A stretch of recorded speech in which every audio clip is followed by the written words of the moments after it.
I want you to picture a scenario. You're standing right in front of a bakery or a cake stand at a local market. Oh, a dangerous place to be, honestly. Right. And you're eyeing this really delicious looking piece of cake, and you're contemplating spending your hard-earned money on it. Yeah, you do that mental calculus. Exactly. So you ask the person behind the counter how much it costs, and they tell you, well, the cake is €5.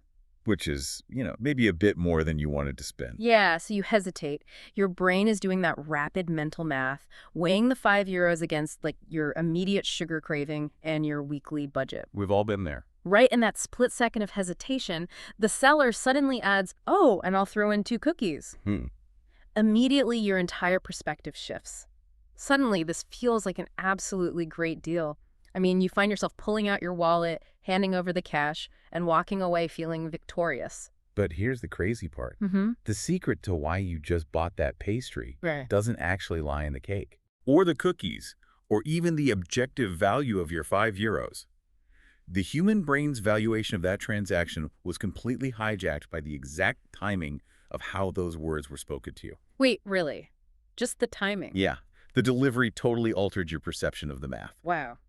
Well, our mission for today's deep dive is to unpack this specific phenomenon, which sits right on the incredibly fine line between influence and manipulation and negotiation. It's a fascinating line to walk. It really is. So to do this, we're looking at a classic 1986 psychological study by Jerry M. Berger.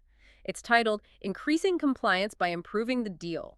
That's not all technique. A total cornerstone in behavioral psychology. Yeah, we're going to figure out how the structural timing of an offer fundamentally changes how your brain processes its value and, well, why we're so easily persuaded by something as simple as a delayed sentence. Before diving into Berger's actual data, we really need to look closely at the dilemma presented by that real-world cake stand scenario you just described. Okay, let's break it down. Because it perfectly illustrates the core tension between the objective content of a deal and the subjective presentation of it. Right. Let's lay out the raw, objective elements of that transaction. The seller offers a cake for €5. You hesitate. They add 2 cookies, and you agree to the sale. You are walking away with 1 cake, 2 cookies, and you're leaving behind €5. That is the final content of the deal. Which is an entirely fixed, static reality. I mean, if you input those numbers into a spreadsheet, the value of the goods acquired versus the capital spent is identical, regardless of the conversation. Right, the math doesn't change. Exactly. Yet, your human brain processes it as a drastically improved, dynamic situation simply because the information was sequenced over a few seconds. It's almost like it's like a plot twist in a movie. Oh, I like that comparison. Right, like the ingredients of the story are exactly the same, but holding back that one piece of information until the very end completely changes your emotional reaction to the whole experience. That is a spot-on analogy. You didn't experience a flat offer. You experienced the narrative of an offer seemingly getting better in real time. Which feels great. It does. So Berger basically wanted to see if this was just, a fluke of a charming salesperson or a hardwired psychological blind spot that could be reliably replicated. So how did he actually test it? He ran a standard A/B test on a college campus using a bake sale setup. Classic college experiment. Very classic. He stripped away the variables to test the exact same offer, but presented in 2 completely different ways. The test group experienced the staged offer, exactly like the cake stand scenario. So price first, then a pause. Exactly. They were given the initial price first, allowed to process it for just a fraction of a second, and then the seller added the extra items as this sort of spontaneous upgrade. Oh, it's the classic, but wait, there's more television commercial technique, just done in person. Precisely. Then he ran the control group. The control group was presented with the fully transparent, complete offer right out of the gate. Okay, so no surprises for them. Right. They were told immediately, up front, for €5, you get this cake and these 2 cookies, no pause, no dramatic addition, no spontaneous upgrade. Just the raw facts of the transaction. Yeah, presented simultaneously. Okay, let's unpack this for a second because logically, and I'm pushing back on behalf of our listeners' rational brains here. Go for it. Logically, the buyer in the control group is getting the exact same amount of sugar for the exact same amount of money. From an economic standpoint, there is zero incentive to behave differently than the test group. Logically, yes. Right. Right. The human brain is constantly optimizing for resources. If the outcome is identical, are we really so easily swayed by just a dramatic pause from a salesperson? Like, do we just discard the objective math? I mean, the data from Berger's 1986 study shows that we absolutely discard the math. Really? Yeah, the results were incredibly distinct. A significantly higher percentage of people agreed to the deal when the offer was broken down and improved step by step. Compared to the people who just heard it all up front. Exactly. The sequence of the information delivery demonstrably increased compliance. That is wild. It really highlights the main takeaway here, which is that the structure of an offer matters just as much as the actual content of the offer. So you could have a great product, but if it's presented as a flat, transparent, take it or leave it proposition, it will mathematically underperform compared to an offer presented as an evolving deal. okay, so if the actual physical goods didn't change, the brain must be reacting to the social dynamic of the pause itself. Bingo. Which naturally leads to the mechanics of this psychological blind spot. Why does this stage progression short-circuit our ability to rationally evaluate the goods? Well, the why basically comes down to how humans interpret social interactions versus economic transactions. Wait, walk me through that. The step-by-step progression of the "that's not all" technique creates a highly specific illusion in the mind of the buyer. It artificially manufactures the feeling of a personal concession. Oh, so it's not just a seller modifying a price, it's a social gesture. Yes, exactly. The moment the seller pauses, seems to read your hesitation, and then adds the cookies, your brain doesn't just register an increase in caloric value. It registers that the seller just made a sacrifice specifically for you. That's exactly it. The perception is that the seller is breaking their own rules or dipping into their own profit margins or extending personal effort just to accommodate you. Like they're doing you a solid. Right. They have given up ground. And human beings are deeply evolutionarily wired to respond to concessions through reciprocity. So what does this all mean? It sounds like the difference between a friend doing you a favor versus someone just doing their job. That's a perfect way to look at it. Like, if I hire a plumber to fix my sink, I pay them their hourly rate. They fix the pipe, and the transaction is cleanly over. There is no lingering social tie. Clean and transactional. Right. But if my friend spends their Saturday morning helping me fix that exact same sink, the dynamic is entirely different. The sink is equally fixed, but because it was a favor, it triggers this profound feeling that they went out of their way for me. And suddenly you feel a bit more obligated to meet them halfway. Exactly. I'm carrying a social debt. I feel obligated to buy them dinner or help them move their couch next month. So this "that's not all" technique is basically taking a cold commercial transaction and artificially injecting that friend doing a favor dynamic into it. That analogy hits the underlying mechanism perfectly. It shifts the dynamic from a cold transaction to a human interaction where effort is being reciprocated. And we just can't help ourselves. We really can't. To understand why that social debt is so powerful, we have to look at our evolutionary psychology. Taking it way back. Way back. For early hunter-gatherers, survival depended entirely on social cohesion and shared resources. There was no currency, there were only favors. Right. If you have food, you share it. Exactly. If someone gave you a portion of their hunt when you were starving, you owed them. The instinct to reciprocate wasn't just good manners. It was a life insurance policy. Because if you didn't reciprocate, you were ostracized. Right, which essentially meant a death sentence back then.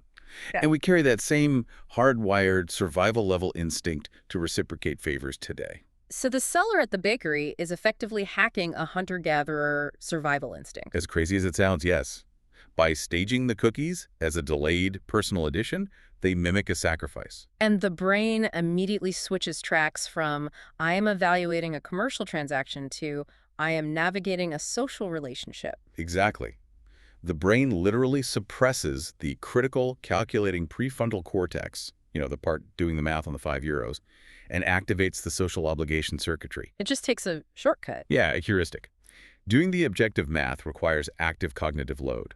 Reciprocating a perceived favor is a fast, automatic, emotional heuristic. So the fast-thinking brain just goes, they're making a personal effort. The least I can do to repay this social debt is agree to buy the cake. You nailed it. And this scales up way past a €5 pastry, too. I was just thinking that. You see this constantly in high-stakes environments like B2B sales or corporate salary negotiations. Right. Oh, absolutely. All the time. A vendor might hold back a premium software feature during the initial pitch. They wait until the final hour of negotiations when things are tense and then suddenly say, look, I really want to make this work for you, I'll see if we can throw in the premium tier for the same price. And the kicker is, the vendor always intended to include the premium tier.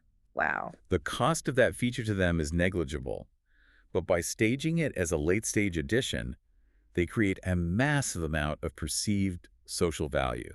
The buyer feels like they just won a hard-fought concession. Right, and they feel a strong psychological urge to reciprocate that favor by signing the contract immediately, rather than, say, pushing for a lower baseline price. It completely shifts the power dynamic. The buyer thinks they are extracting value, but the seller is actually controlling the emotional pacing of the entire room. It artificially inflates the perceived value of the deal without altering the objective monetary value at all. You're just layering social and emotional value on top of the tangible goods. Here's where it gets really interesting, though. If this technique is so highly effective precisely because it relies on bypassing our logic and manufacturing a false feeling of a personal favor, it forces us to confront an ethical question. The dark side, so to speak. Exactly. In the source material, this is frequently categorized under labels like the dark side of negotiation. It asks whether this is manipulation or simply an influence tool. The academic framing is very deliberate there. Right. If I'm walking away with the exact same cake and cookies either way, am I being manipulated by the dark side of negotiation? Or is the seller just a highly effective communicator using a harmless influence tool?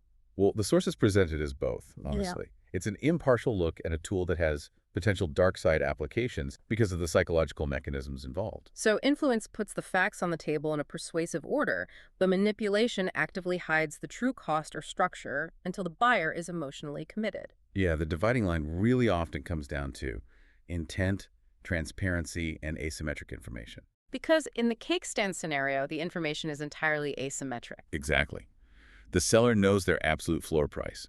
They know they're perfectly willing to give away the cake and 2 cookies for €5. And the buyer is kept completely in the dark about that reality until the trap is sprung. The seller is exploiting the fact that the buyer doesn't know the floor price.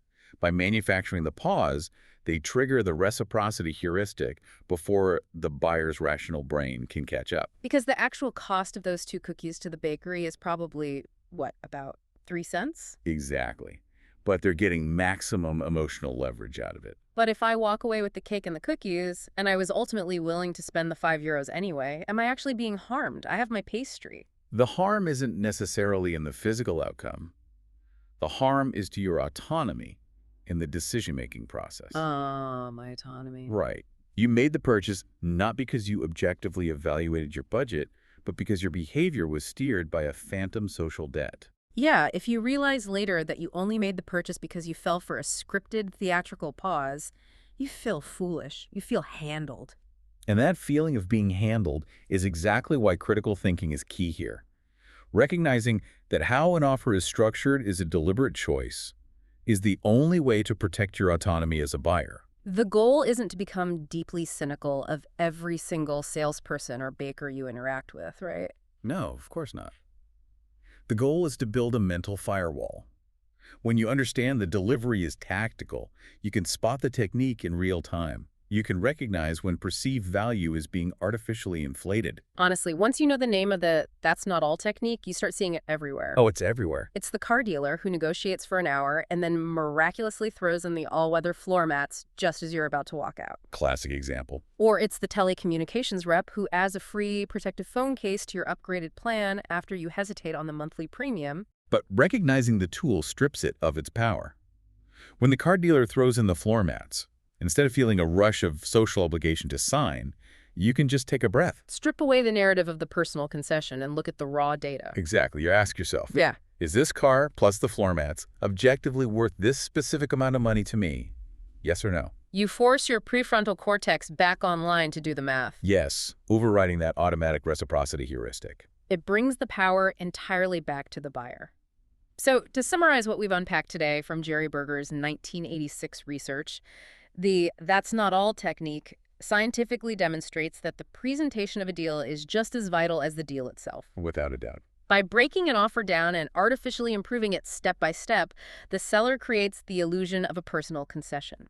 This bypasses our logical valuation and triggers a deep-seated need to reciprocate a favor, Dramatically increasing our likelihood to comply and buy, We like to think of ourselves as rational calculating machines when we are spending our money, but we are primarily social creatures. Which is why our economic decisions are heavily swayed by the rhythm, the pacing, and the framing of human interaction. Exactly. Which means you can take this knowledge and apply it in your own life immediately. Whether you are evaluating a deal at a store, ensuring you aren't paying for the feeling of a favor instead of the actual product. Or proactively structuring your own requests. Right.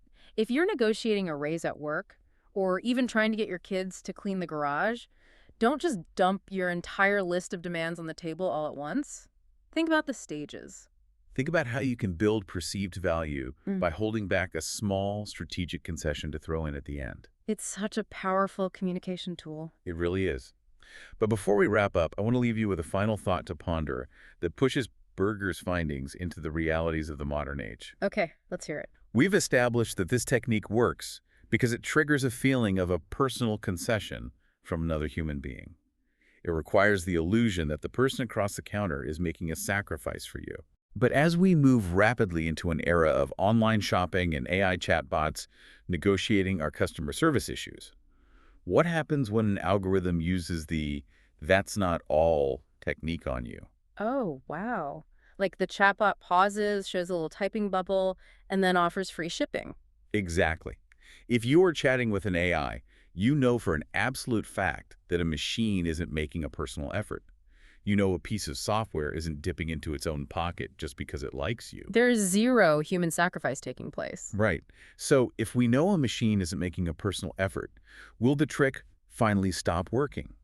Or is our psychology so hardwired that we'll fall for the extra cookies even from a robot? That is a brilliant question. The next time you find yourself standing at that cake stand or staring at a digital checkout screen and someone or something says, "And I'll throw in 2 cookies," remember what is actually happening. You aren't just buying a snack. No, you are participating in a psychological script that targets your oldest survival instincts. Choose wisely.